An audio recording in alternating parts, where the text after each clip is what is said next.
இன்னுமே வந்து அரசாங்கம் வந்து நிறைய ஃபெசிலிட்டி வந்து பண்ணி கொடுக்கணும். ஒரு அடிக்கிற வெயிலில் வந்து ஜனங்களை வந்து எப்படி ஆக்குப்பை பண்ணணும்ன்ட்டு ஒரு நிழற் கூட எங்குமே இல்லை. தண்ணி வசதி கிடையாது. பப்ளிக்கும் ஜென்ரல் பப்ளிக்கும் டிரான்ஜெண்டரும் சேர்த்து விட்டாங்க போன வருஷம். இந்த வருஷம் கேவலமாக 10 ரூபாய் டோக்கன் கேட்குறாங்க எங்ககிட்டயே. இது எங்களுக்கான கோவில், வருஷத்தில் ஒரு முறை வரும், ஃப்ரீ ஆஃப் கொடுத்தா என்ன? இது இந்து நலத்துறையில் நிறைய பணம் கொட்டி கிடக்குது. நிறைய கோவிலை வந்து எடுத்து சப்போர்ட் பண்ணுறாங்க.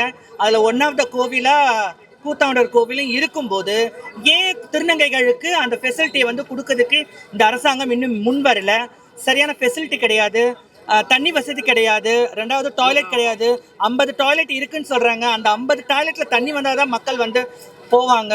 பாத்ரூமும் அவைலபிலிட்டி ரொம்ப முக்கியம், அக்சபிலிட்டி ரொம்ப முக்கியம். நெக்ஸ்ட் இயர் இது இன்னும் வந்து நம்மளுக்கு வந்து நிறைய ஸ்பெஷலைசேஷனோட எங்களுடைய கம்யூனிட்டி பீப்புள் வந்து வந்தாங்கன்னா அதை சப்போர்ட் பண்ணி அக்செப்ட் பண்ணி என்ஜாய் பண்ணி, இது ஒரு சம்பிரதாயம் தான், சடங்கு தான். அந்த சம்பிரதாயத்துக்குள்ளேயும் ஒரு வழி இருக்குது, வேதனை இருக்குது. 4 பேர் கேலி கிண்டல் பண்ணுறதுக்கு நாங்கள் இங்கே புடவை கட்டிக்கணும், நகை நட்டு போடணும் வரல.